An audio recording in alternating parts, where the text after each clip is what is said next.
In 1945, the world witnessed a new kind of horror.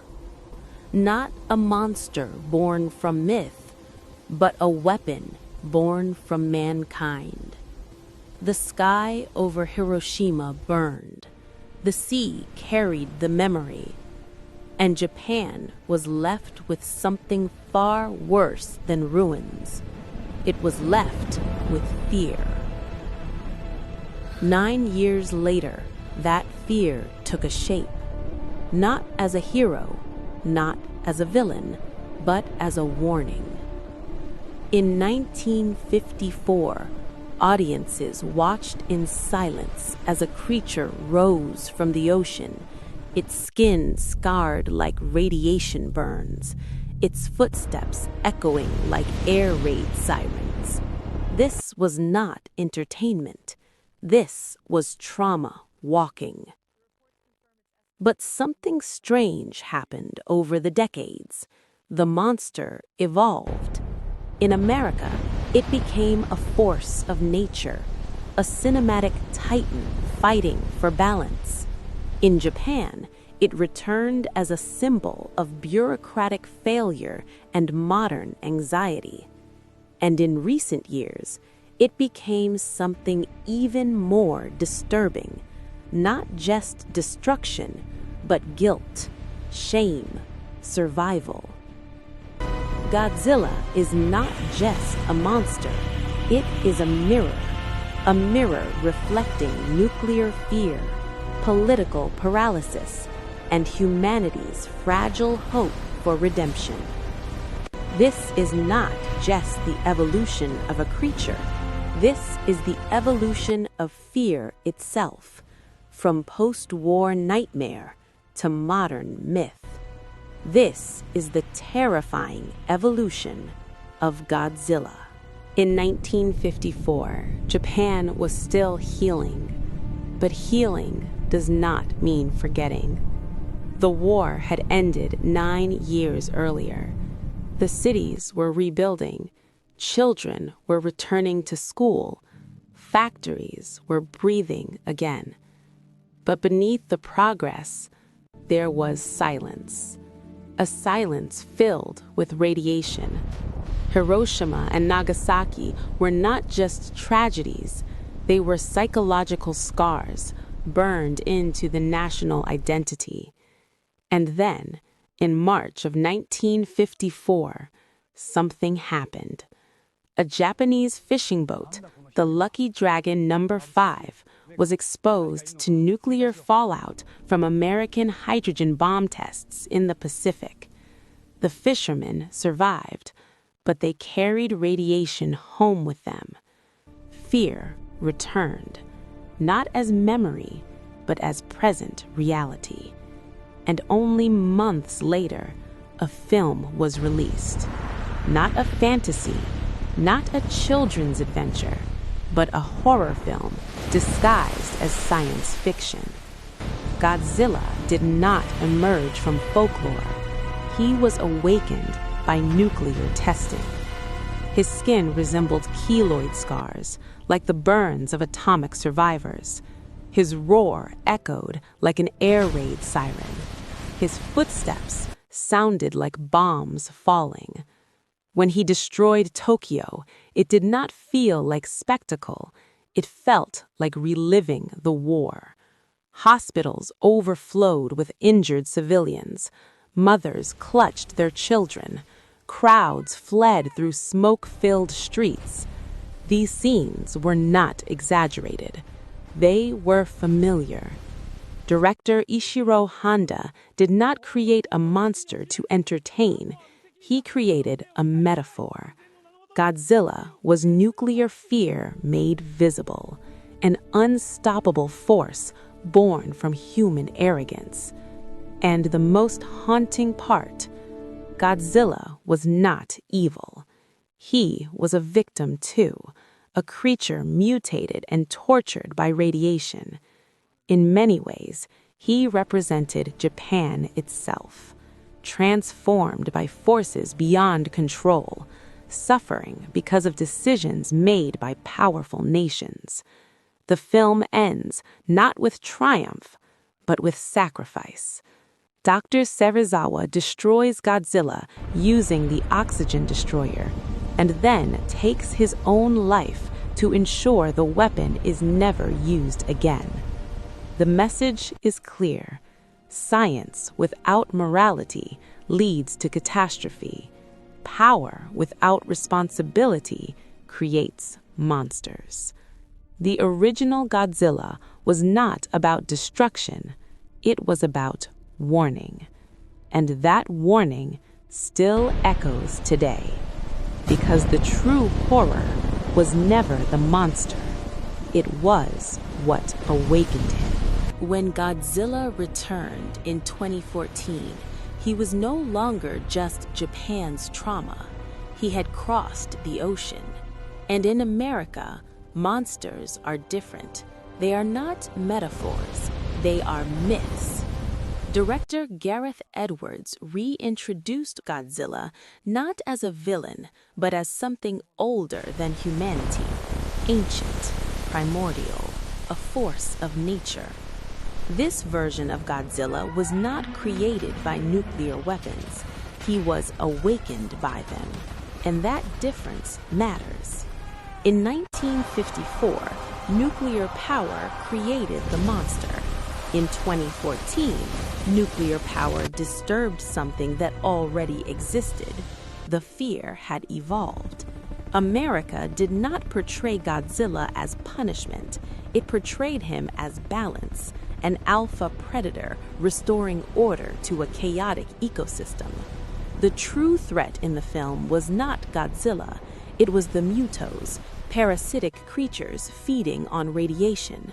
Godzilla was the counterforce, a natural correction, a living earthquake, a walking hurricane. Notice how the film treats his presence. He is hidden, teased, obscured by smoke and darkness. The camera stays at human level. We look up at him. We feel small. This was deliberate. The 2014 film redefined scale. Godzilla was no longer a man in a suit destroying miniature buildings. He was massive, slow, heavy. Every step carried weight. Skyscrapers trembled, bridges collapsed, not like chaos, but like inevitability. And then came the shift, the moment that redefined him for modern audiences, the atomic breath, a slow charge of blue light rising from his spine, a silence before impact, and then power, controlled, focused, surgical. This was not rage, it was dominance. In American cinema, Godzilla became something closer to a god, not a destroyer of humanity, but a guardian of balance, a titan among titans. This reinvention reflects a different cultural lens. Post-war Japan feared nuclear destruction. Modern America fears instability, collapse, environmental imbalance, unknown forces rising from beneath the surface. Godzilla in 2014 represents order within chaos, a reminder that nature always corrects itself, even if the correction is devastating. The American reinvention did not erase his origins, it transformed them, from trauma to mythology, from warning to legend. And for the first time in decades, audiences did not fear Godzilla, they waited for him. Because when he arrives, something worse is already here. In 2016, Godzilla returned to Japan. But this time, he was not a symbol of the past. He was a crisis of the present. Shin Godzilla did not begin with destruction. It began with confusion. Reports of strange activity in Tokyo Bay, government officials gathering in meeting rooms, committees forming subcommittees, questions asked, no answers given. Before the monster even appears, something feels wrong. The horror is procedural, cold, slow. When Godzilla first emerges, he is not majestic. He is unfinished. His body bleeds. His eyes are unfocused. He moves awkwardly, painfully. This is not a titan. This is a mutation in progress, a living nuclear accident. Director Hideaki Anno reimagined Godzilla as biological horror, a creature constantly evolving, adapting, correcting itself in real time. Every attack against him forces a transformation. He grows taller, stronger, more terrifying. His body splits open to release atomic beams. His tail mutates into something almost autonomous. He is no longer a metaphor. He is a system failure. Shin Godzilla reflects modern Japanese anxiety, the Fukushima nuclear disaster, government hesitation, bureaucratic paralysis. Meetings replace action, protocol delays response. Officials debate wording while the city burns. The real terror is not the monster, it is indecision. One of the most disturbing scenes comes at night. Godzilla stands motionless, silent. Then, without warning, beams of purple atomic energy slice through Tokyo. Precise, controlled, devastating. No roar, no rage, just execution. This Godzilla does not stomp recklessly. He calculates. He evolves beyond comprehension. And when he finally freezes, mid-stride, it feels temporary, like a predator pausing between hunts. The final shot reveals something chilling. Humanoid shapes forming in his tail. Evolution unfinished. Threat unresolved. Shin Godzilla is not about victory. It is about containment, temporary solutions. Modern fear is not loud.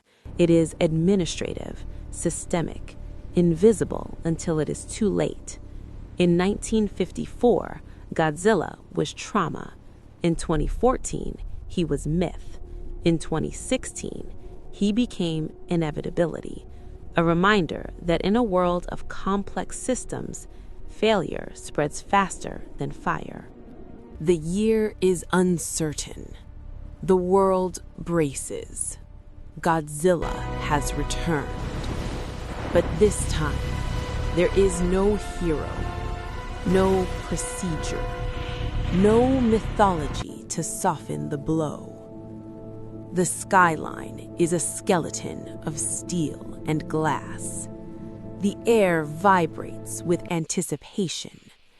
Every shadow hints at something colossal. In Godzilla -1, destruction is not spectacle. It is inevitability. The monster moves with purpose, yet without malice. Cities collapse under its weight, not because it is angry, but because existence itself bends around it. Humans flee, soldiers prepare, scientists calculate, yet all is futile. Every plan, every strategy, every act of courage is a whisper against the storm of inevitability. The monster is not just a being, it is a force. Time slows, reality shudders. The camera lingers on empty streets, deserted playgrounds, and abandoned landmarks. A child's toy spins slowly in the dust. Birds circle overhead, silent observers. Godzilla walks, slowly, deliberately. Each step shakes the world. Each breath alters the air. This is not a story of survival. It is a story of understanding. Understanding the scale of nature. Understanding the limits of humanity. Every flicker of light feels temporary. Every sound Footsteps, sirens, whispers, echoes the fragility of life. The ocean swells, the wind howls, the sky roars with atomic energy. And yet, in this devastation, there is clarity. A reminder, existence is fleeting. Cities crumble, systems fail, the air burns with radiation and ash. Humans look up and realize their place. Insignificant, fragile, temporary. Godzilla -1 is more than a monster movie.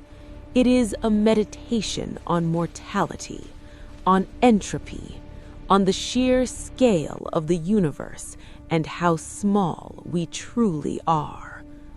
No hero emerges, no victory is won, only the hum of inevitability.